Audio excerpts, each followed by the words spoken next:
हाय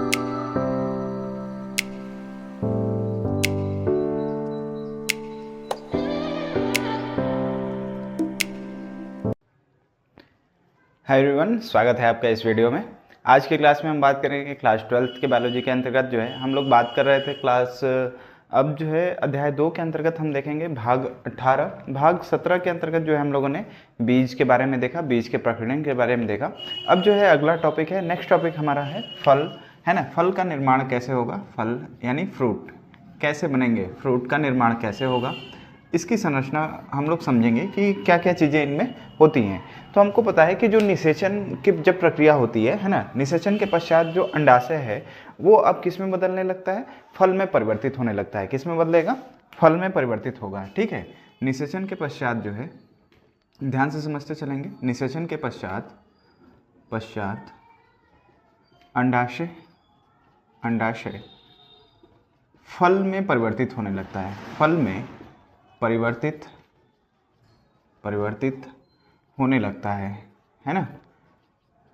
ध्यान से समझेंगे कि मैंने क्या कहा, निषेचन के पश्चात जो अंडाशय वाला भाग होता है वो किस में परिवर्तित होने लगता है, फल में परिवर्तित होने लगता है। ठीक है, अब जिस समय जो बीज विकसित होता है ना, जब बीज का विकास होना प्रारंभ हो जाता है तो उसी समय जो है अंडाशय जो है क्या होता है कि फूल कर ये रसीले हो जाएंगे। अंडाशय क्या होते हैं, फूल जाते हैं, फूलने के बाद जो है उसमें रस भर जाएंगे, है ना, और रसीले हो जाते हैं। उसमें जो है खाने योग्य जितने भी पदार्थ हैं वो सारी चीज़ें भर जाती हैं और जो है इस तरह से फल का निर्माण होता है। किसका निर्माण होता है, फल का निर्माण होता है। जैसे हमने अगर इसकी संरचना बनाई तो जो ये अंडाशय है, अंडाशय वाला भाग है, ये भाग क्या होता है, फूल कर बड़ा हो जाता है ना। क्या होगा, फूल कर बड़ा हो जाएगा। ठीक है, और इसके अंतर्गत जो है जो बीच वाला पार्ट है इसमें क्या होंगे कि फल जो है रसदार हो जाएंगे, रस भर जाएंगे, है ना, और इसकी संरचना जो है थोड़ी क्या हो जाएगी, बड़ी हो जाएगी। ठीक है, जो अंडाशय की ये भित्ति है ना, अंडाशय की जो भित्ति है ना, अंडाशय भित्ति अब ये बदल जाते हैं फल भित्ति में, है ना। किस में बदल जाते हैं, फल भित्ति में। फल भित्ति के अंतर्गत जो है ये बदल जाएंगे।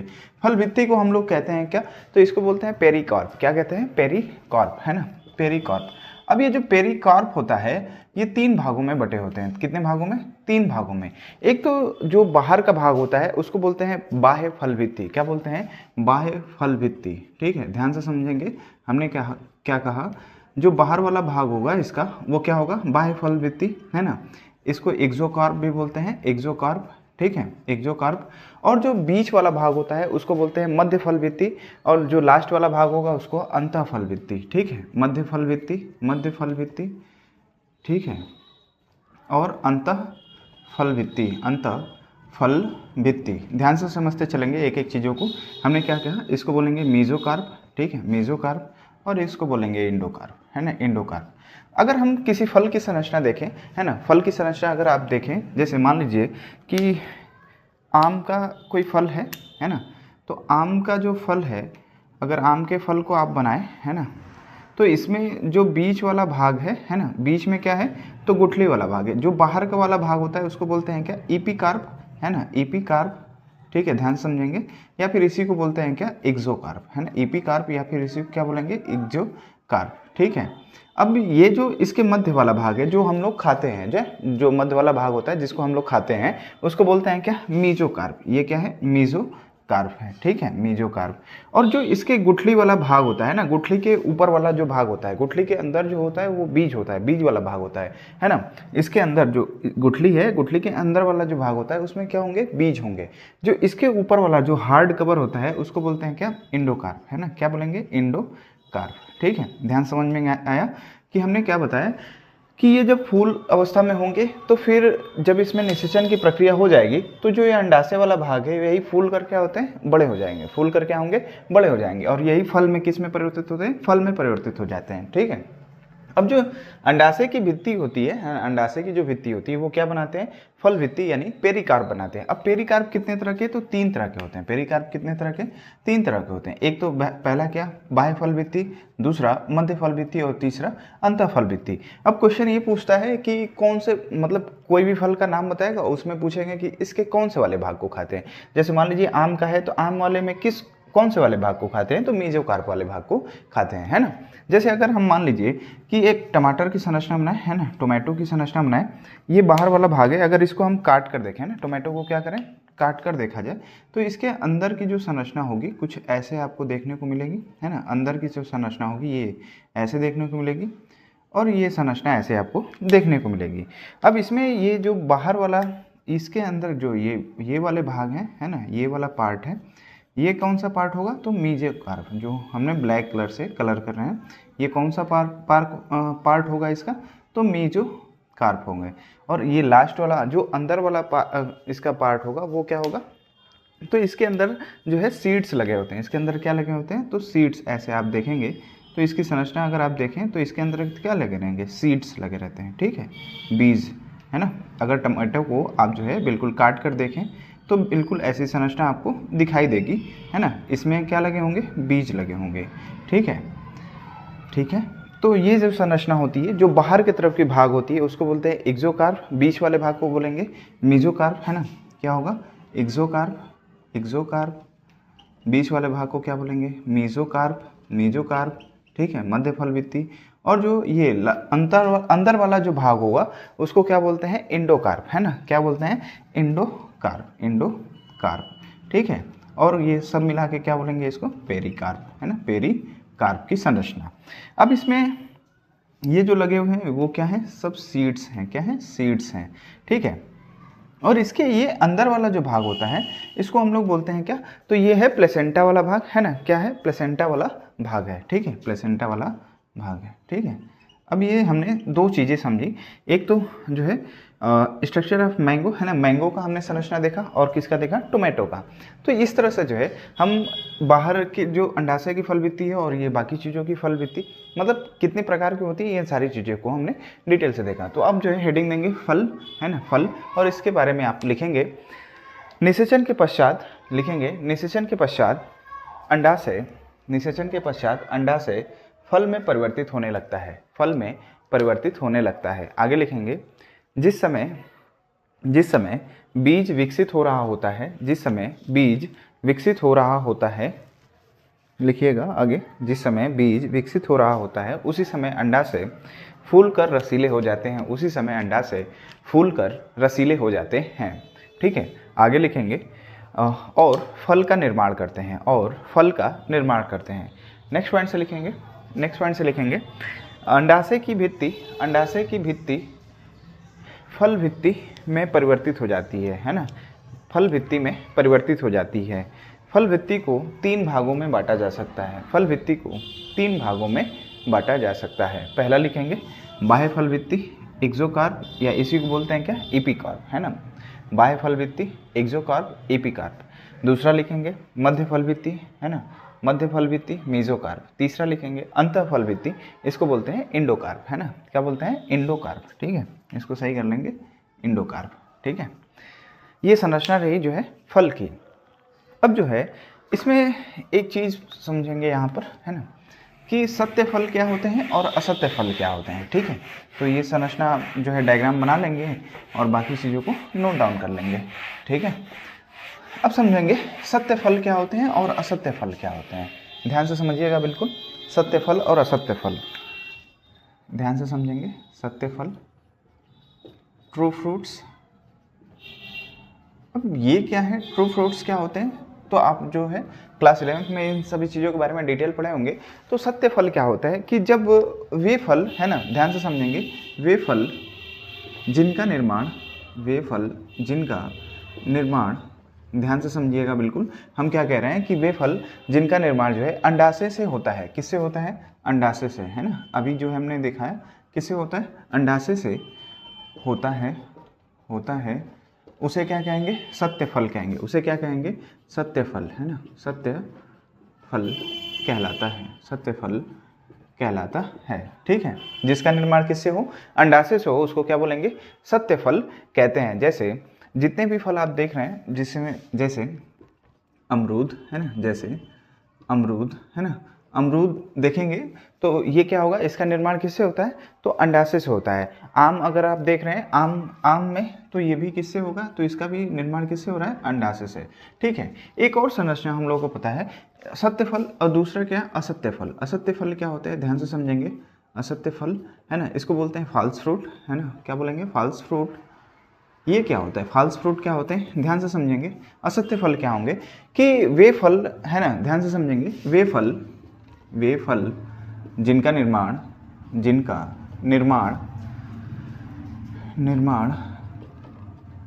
अंडाशय से ना होकर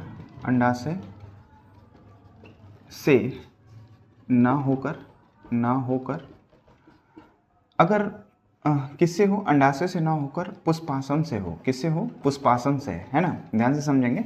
हम क्या कह रहे हैं, पुष्पासन से हो। पुष्पासन का मतलब कि इसमें थैलेमस से हो, है ना, थैलेमस वाले भाग से हो, या फिर अगर ये कहें कि इसके जो है बाह्य दल पुंज से हो या फिर दल पुंज से हो। किससे हो, बाह्य दल पुंज, है ना, या फिर किससे हो, दल पुंज से हो।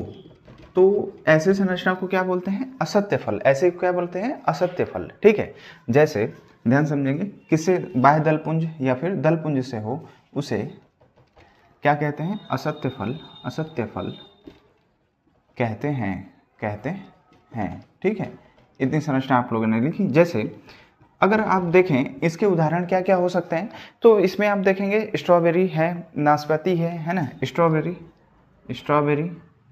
है ना, स्ट्रॉबेरी है, नाशपाती है, ये सभी जो है किसके उदाहरण है, तो असत्य फल के उदाहरण है। किसके उदाहरण है, असत्य फल के उदाहरण है। ठीक है, अगर आप जो है इसी तरह से सेव में भी देखें, सेव में तो इसमें भी जो है ये भी कैसा फल है, असत्य फल है। इसमें भी जो है इसका निर्माण जो है अंडाशय से नहीं होता है, उसको बोलते हैं क्या, असत्य फल। क्या बोलेंगे, असत्य फल। ठीक है, अब जो है हम लोग देखेंगे कि निषेचन के पश्चात होने वाले परिवर्तन कौन कौन से परिवर्तन होते हैं। ठीक है, समझेंगे क्या कह रहे हैं कि निषेचन के पश्चात पुष्प में क्या क्या परिवर्तन होते हैं, यहाँ पे समझिएगा। अब सभी चीज़ें इंपॉर्टेंट है ना, ये क्वेश्चन बार बार बहुत सारे एग्जामों में पूछे जाते हैं, सत्य फल क्या होते हैं, असत्य फल क्या होते हैं, तो इसको आप नोट डाउन कर लेंगे।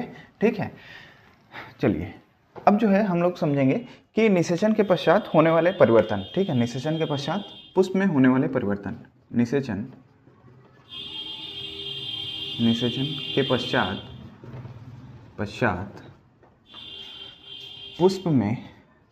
पुष्प में होने वाले परिवर्तन। अब ध्यान से समझते चलिएगा बिल्कुल कि आफ्टर फर्टिलाइजेशन जो है कि पुष्प में क्या परिवर्तन, क्या क्या देखने को मिलते हैं। तो पुष्प में जितने भी भाग थे आप लोगों को याद होंगे, जैसे बाह्य दल पुंज है ना, तो यहाँ पे समझेंगे पहला हम लोग बाह्य दल पुंज, है ना, बाह्य दल पुंज जो पुष्प को बांध कर रखता है, पुष्प को घेरे रखता है ना, उस वाले भाग को क्या बोलते हैं, बाह्य दल पुंज। जो पुष्प के नीचे बिल्कुल जो है ग्रीन कलर की जो पंखुड़ियों जैसी संरचना निकली होती है, उसको क्या बोलते हैं, बाह्य दल पुंज, है ना, इसको क्या बोलते हैं, बाह्य दल पुंज, कैलिक्स। ठीक है, अब जितने भी फल का निर्माण होता है, पुष्प में जो है क्या परिवर्तन होगा जब किसका निर्माण हो, निषेचन के बाद, है ना, किसका जो है फल में जब निर्माण होता है, तो क्या होता है कि जो बाह्य दल पुंज वाला भाग होता है, अब ये जो है सूख जाते हैं, है ना, प्रायः क्या होते हैं, ये सूख कर गिर जाते हैं। लेकिन कुछ ऐसे पौधे हैं, लेकिन कुछ पौधों में यह चीरलग्न होते हैं। ध्यान समझेंगे क्या लिख रहे हैं, चीरलग्न होते हैं। चीरलग्न का मतलब लंबे समय तक बने रहते हैं, लंबे समय तक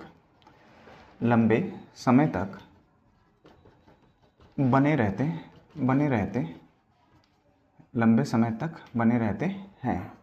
ठीक है, चलिए उदाहरण समझेंगे किसमें जो है कि ये जो है लंबे समय तक बने रहेंगे। अगर आप मिर्च को देखें, है ना, किसको, मिर्च को, तो मिर्च के अंतर्गत जो है ऊपर की तरफ जो है आपको एक ऐसी संरचना ऊपर की तरफ जो है लगी हुई दिखाई देगी, है ना, इसके ऊपर ऐसी संरचना लगी हुई दिखाई देगी।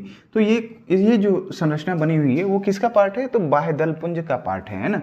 अगर आप जो है बैगन की संरचना देखें, है ना, तो इसके ऊपर जो है ये वाला पार्ट है ना, ऐसे जो लगा होता है, ये है ना, ये किसका रूपांतरण है, तो ये बाह्य दल पुंज का है। किसका रूपांतरण है, बाह्य दल पुंज का ही रूपांतरण है। तो मिर्च में और किस में, बैगन में, है ना, बैगन में।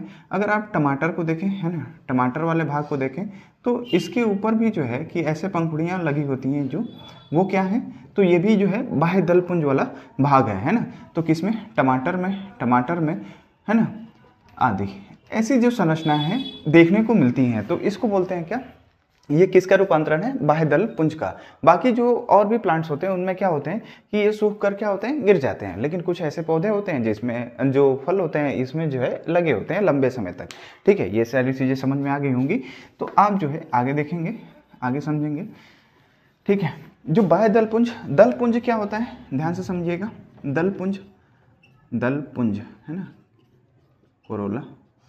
अब ये क्या होगा, कोरोला का क्या होता है, तो ये प्रायः सूख कर गिर जाते हैं ना। ये भी क्या होते हैं, सूख कर गिर जाते हैं, सूख कर गिर जाते हैं। ठीक है, समझ गए होंगे आप। तीसरा हमने पढ़ लिया, पहला क्या, बाह्य दल पुंज। अब उसके बाद जो है पुमंग, एंड्रोशियम, एंड्रोशियम ये क्या होते हैं, तो एंड्रोशियम भी क्या होगा, सूख कर गिर जाते हैं, है ना। ये भी क्या होते हैं, सूख कर गिर जाते हैं। ठीक है, ये संरचना भी क्या होती है, गायब हो जाती है। अगर पुमंग के अलावा आप जो है वर्तिकाग्र वाला भाग देखें तो ये भी जो है क्या होंगी, सूख कर गिर जाती हैं। वर्तिकाग्र ये भी क्या होंगी, सूख कर गिर जाती हैं, है ना। आप जो है सूख कर गिर जाती हैं, आप लिख लेंगे यहाँ पर। अब जो है वर्तिकाग्र के अलावा अब जो अंडाशय वाला भाग होता है, यह किसमें, वर्तिकाग्र, है ना, या फिर आप ये कहें वर्तिकाग्र वाला भाग हो गया, वर्तिका वाला भाग हो गया, ये क्या होगा, तो ये भी जो है सूख कर गिर जाते हैं। अब इसके अंतर्गत जो है अंडाशय जो भाग होता है, अंडाशय ओवरी वाला जो भाग है, ओवरी, ये क्या होता है, तो अंडाशय किस में परिवर्तित हो रहा है, तो फल में, है ना, फल में परिवर्तित हो जाता है, फल में परिवर्तित हो जाता है। ठीक है, अब अंडाशय के अलावा और भी जो भाग होते हैं, जैसे अंडाशय भित्ति, है ना, अंडाशय भित्ति वो किस में बदल रही थी, आपने अभी संरचना पढ़ा, अंडाशय भित्ति ये किस में बदल जाएंगे, जिसको आप लोग क्या कह रहे हैं, पेरिकार्प, है ना, किस में बदल जाएंगे, तो पेरिकार्प में, है ना, पेरिकार्प में बदल जाते हैं, फल भित्ति में, या फिर ये लिख लीजिए, ये किस में परिवर्तित हो जाएंगे, फल भित्ति। ठीक है, फल भित्ति में परिवर्तित हो जा रहे हैं। ठीक है, इसकी संरचना आपने अभी देख लिया है। अब इसके बाद जो बीजांड होता है, बीजांड, है ना, बीजांड वाला जो भाग है, बीजांड, ओव्यूल, है ना, ये क्या होगा, तो बीज में परिवर्तित हो जाता है। किस में परिवर्तित, तो बीज में परिवर्तित हो जाता है। तो इसको आप जो है नोट डाउन करेंगे बिल्कुल। ठीक है, अच्छी तरीके से।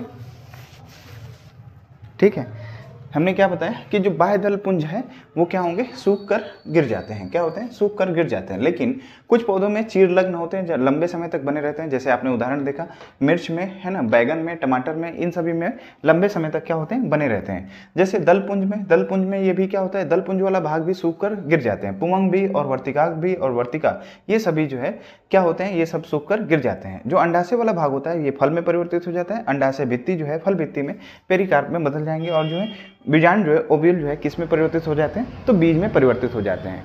ठीक है, तो इसको आप जो है याद कर लेंगे।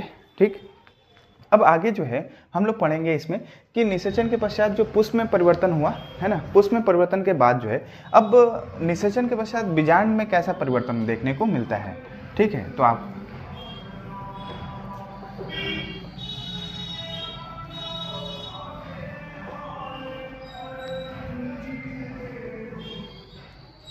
ध्यान से समझेंगे। निषेचन के पश्चात जो है बीजांड में परिवर्तन, बीजांड में परिवर्तन,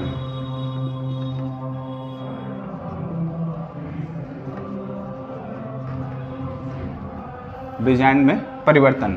अब क्या क्या देखने को मिलेगा परिवर्तन बीजांड के अंतर्गत, तो समझेंगे यहाँ पर कि जो बीजांड का जो संरचना हमने देखा था, बीजांड की संरचना में हम लोग जानते हैं पहला तो बाह्य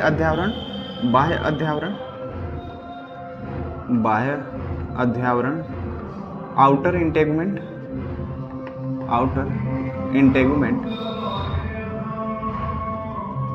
ठीक है, बीज चोल में बीज चोल, है ना, जो हमने पढ़ा था कि जो आउटर इंटेगुमेंट होता है वो किस में बदल जाता है, बीज चोल में। बीज चोल को हम लोग क्या बोलते हैं, तो टेस्टा बोलते हैं ना, क्या बोलते हैं, टेस्टा। टेस्टा में परिवर्तित, ठीक है, याद रखिएगा इसको, जो है बाह्य अध्यावरण किसमें परिवर्तित हो जाता है, तो बीज चोल में परिवर्तित हो जा रहा है। और जो अंतः अध्यावरण है, अंतः अध्यावरण, ठीक है, अंतः अध्यावरण, इनर इंटेगुमेंट, इंटेगुमेंट, है ना। अब ध्यान से समझेंगे कि जो इनर इंटेगुमेंट है, तो इसको भी जो आप पढ़ चुके हैं कि अंतः, ये जो है अंतः कवच बनाता है, ये बीज चोल बनाएगा, है ना, ये क्या बनाता है, अंतः कवच। अंतः कवच का मतलब क्या, टेगमेंट, है, टेगमेंट में परिवर्तित, ठीक है। अब जो है हमने पढ़ लिया बाह्य अध्यावरण और अंतः अध्यावरण पढ़ लिया। अंतः अध्यावरण के अलावा और जो है बीजांड वृंत, है ना, बीजांड वृंत, जिसको हम लोग क्या बोलते हैं, ध्यान से समझेंगे, हमने क्या कहा, बीजांड वृंत, है ना, फ्यूनिकल।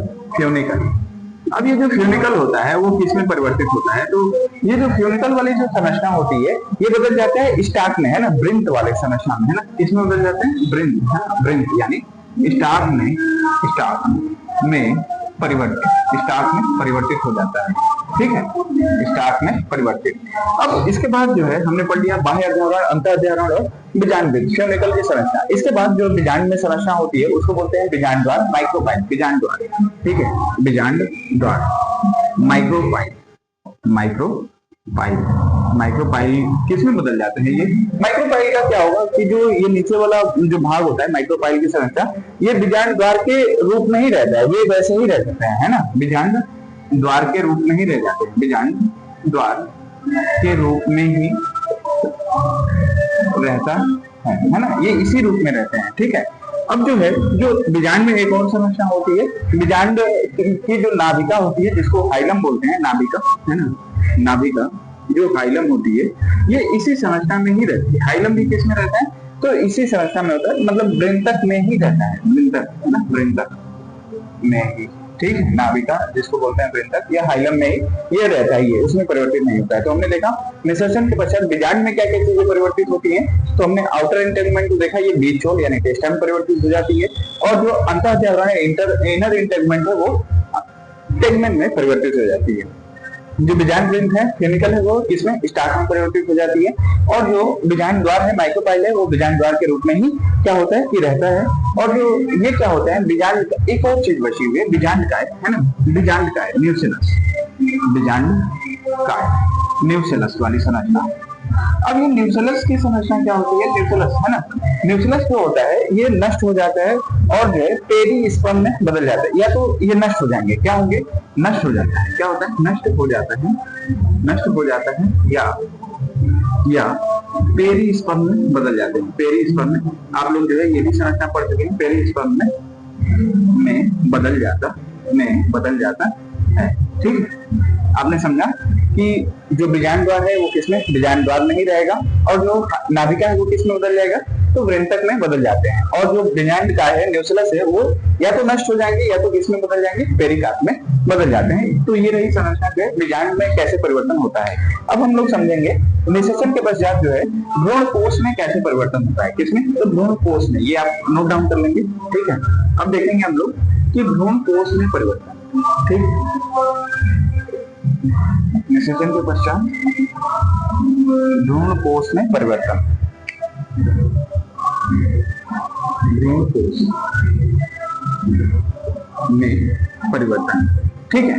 अब निषेचन के पश्चात जो है भ्रूणकोश में जो प्रतिमुख कोशिका होती है, इसके अंतर्गत जो है प्रतिमुख कोशिका जो ऊपर की तरफ होती है, जिसको बोलते हैं क्या, एंटीपोडल सेल, एंटीपोडल सेल का क्या होता है, प्रतिमुख कोशिका का क्या होगा, तो ये सभी जो है नष्ट हो जाती है, क्या होता है, नष्ट हो जाती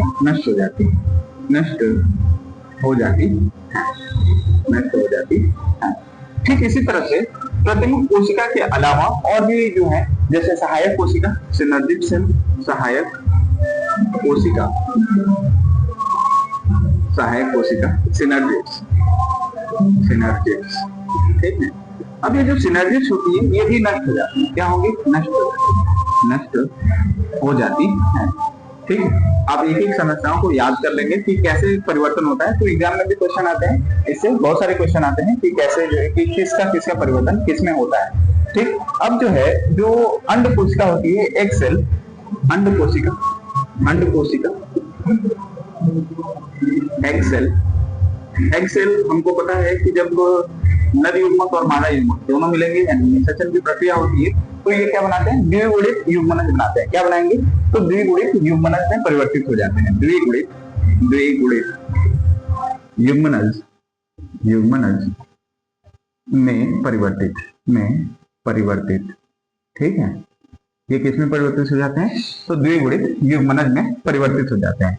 या फिर जो एग सेल के अलावा एक और चीज होती है जिसको द्वितीय केंद्रक या ध्रुवीय केंद्रक कहते हैं।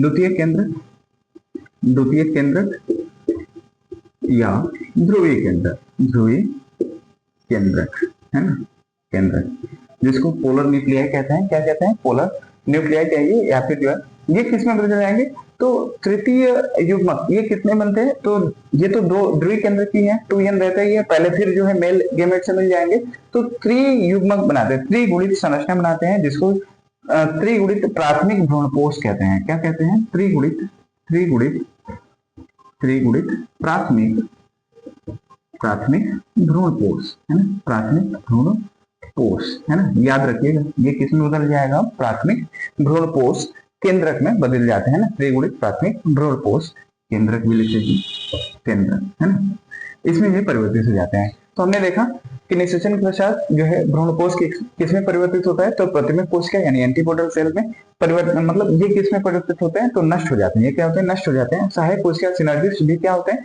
नष्ट हो जाते हैं। और जो अंड कोशिका यानी एक सेल है, ये भी जो है द्विगुणित युग्मनज में परिवर्तित हो जाते हैं।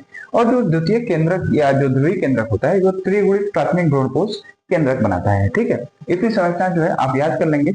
अब जो है इसमें हम लोग कुछ चीजें पढ़ेंगे जो है कि आवृतबीजी पौधों में लैंगिक जनन की जो विशिष्ट विधियां हैं, बहुत सारी विशिष्ट विधियां हैं, तो उसको जो है नेक्स्ट टॉपिक में हम लोग जो है कवर करते चलेंगे। आप जो है हर एक चीजों की जो है प्रॉपर नोट्स बनाते रहिएगा।